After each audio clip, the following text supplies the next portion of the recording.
This video is about vectors and scalars, and before we begin, take a look at this data that you see here on this graph. See if you can write a mathematical model of the data that was collected to produce this graph. Go ahead and pause the video, write it out, see if you can get the answer. Okay, so because we have our y variable as thing2 in the units of bry, so it's going to be thing2 bry, is equal to, our slope is going to be 8.5714. I went ahead and truncated that to 8.5 7. But we've got a units of bri over Sn.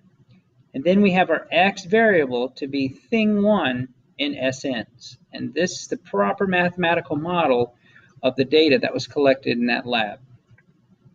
Okay, today in this video we're going to distinguish between vectors or scalars and vectors.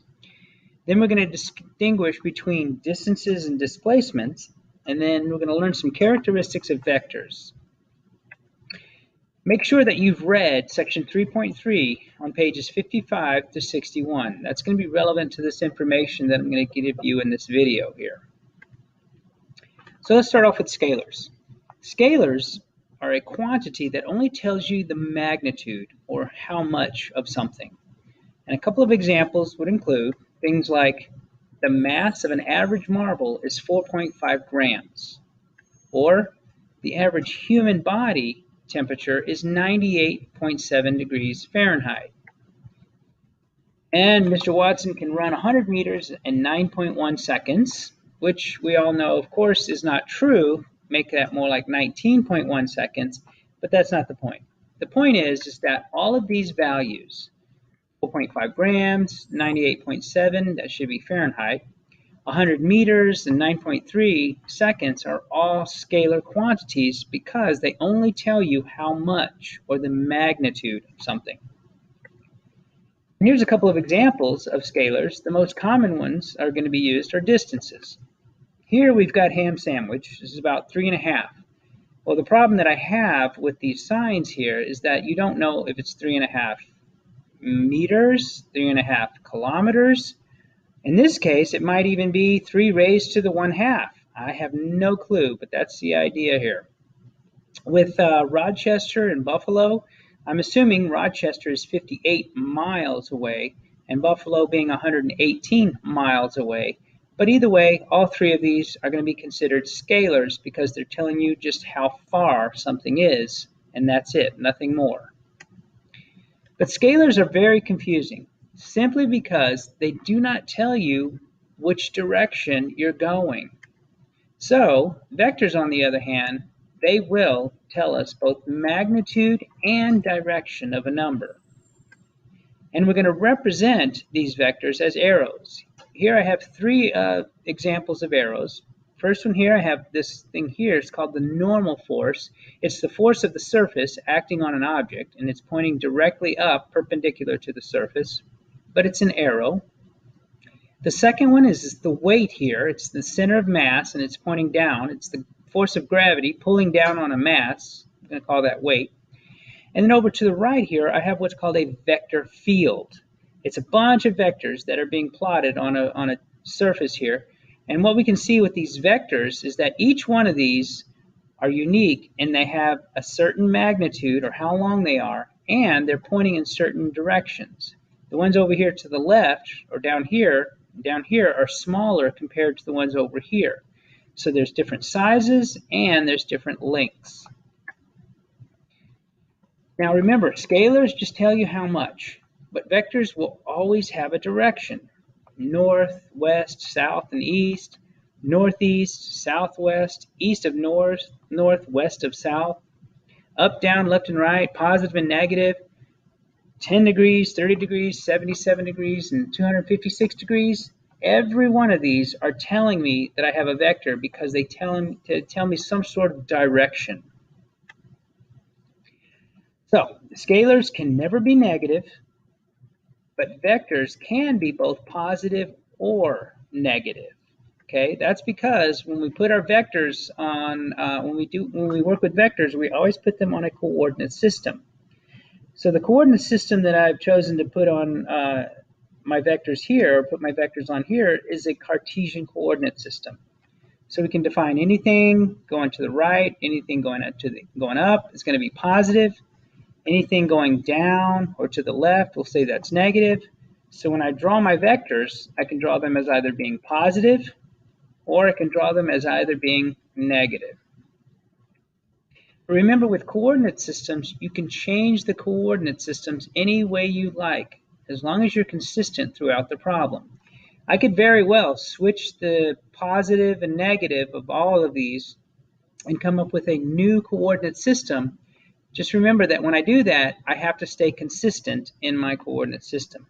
We're going to learn a little bit more about these changing the coordinate systems later on, but for right now, let's just stick with the easy one. Okay, so here's distance. Distance, I'm going to represent it with a symbol d. The units for distance are going to be in meters, and it's a scalar. We can define distance as the total length traveled, and here's an example. So here I am, I'm going to define some place to be the origin, right here at 0. I'm standing at the origin. And then if I move to the right 5 meters, the distance I've traveled is 5 meters. Now let's go back to the origin. This time I'm going to move to the left. And as I do so, I've moved to the left 6 meters. However, my distance that I've traveled is 6 meters. It's a positive number because it's just telling me how far I've traveled. Let's take a look at displacement. Displacement, we're going to use the symbol either x or y. X, if we're using it on the x-axis or horizontal axis. We're going to use y if we're placing things on a vertical axis or the y-axis. The unit is going to be the meter, just like distance, and displacement is a vector. And so we define displacement as a change in position. It's where I started and where I ended up is the most important for displacement. So here I am, I'm at the origin again. I'm going to move to the right. I started at 0 and I ended up at 5, so therefore my displacement is going to be 5 meters. All right, let's go back to the beginning again. Now I'm going to go to the left and I'm going to travel 6 meters. I started here, I ended up at -6 meters, so my change in position is going to be -6 meters. Okay, so displacement defined as a change in position. We're going to use the letter delta, a Greek letter, which means a change in something. And all we can do with delta here is simply put in a final number minus an initial number. So for the displacement here, we've got delta x, or our final displacement, minus our initial displacement. So if I go back to up to 6, go back to -6, and head back over to 2, it doesn't matter the length that I've traveled.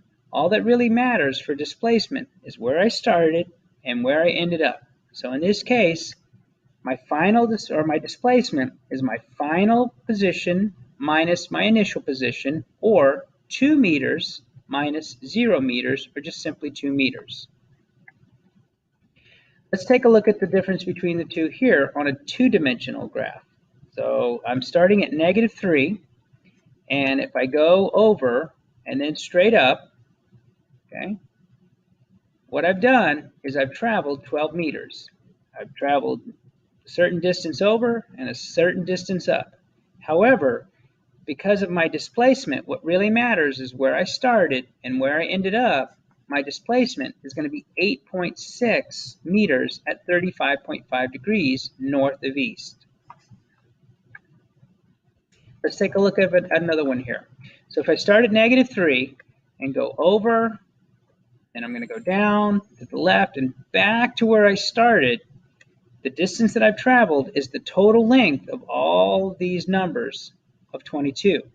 However, because I started and I ended at the same point, my displacement is 0. My final position minus my initial position gives it as 0. Okay, so when we represent vectors, we're going to note them by drawing an arrow or a half arrow above it. I prefer a half arrow over my vectors, but it's not going to be wrong if you put a full arrow there, okay? If we want to express the magnitude or how much of a vector, we're going to represent that with an absolute value. Now technically I should have a little half arrow over here over this x, but I forgot to put it in, so we'll just move on. Okay. All vectors, they can be resolved. It's a fancy word for saying we can break them down into what's called their components. Okay, so each vector is going to have an x component and a vertical component. Let me show you some examples here. Take a look at vector A here. It's pointing at some sort of angle. What we can say here for vector A, it has an x component and a y component. Vector B, on the other hand, well, it too has a y and an x, but the x component of my vector B, because vector B is going straight across, it has no y component. So its y component is 0. But it does have an x component, and it turns out that the x component is really equal to the vector itself. And for C, because C is going straight up in the y direction, it has a y component, but its x component is 0. So vectors and vector addition. We're going to move on to vector and vector addition on the next video or the next class time. And I can tell you to start off with, let's say that we have some equal vectors. Equal vectors are going to have the same magnitude, meaning the same length, and they're going to point in exactly the same direction. Okay, so here's a vector. It has a magnitude, it has a certain length. I could put a number on there, or I could measure that, but it is pointing in a certain direction. Let's go ahead and put another vector up there, up here. Well, this vector here, it's the same magnitude, it's pointing in the same direction. So one thing you can tell me is that these two vectors are equal to one another. And so is that one, and so is that one. But what about that one? Well, this one is a little different. It's the same magnitude, but notice it's pointing in the opposite direction, or 180 degrees from the original vector. So we can say that our original vector is vector A. However, because this one is pointing 180 degrees in the negative direction, we can say that this is a negative A vector. Okay, so in this video, did we distinguish between scalars and vectors? Yes. Did we distinguish between distances and displacements? Yes. And did we analyze distances and displacements graphically? Yes, we did a couple of times.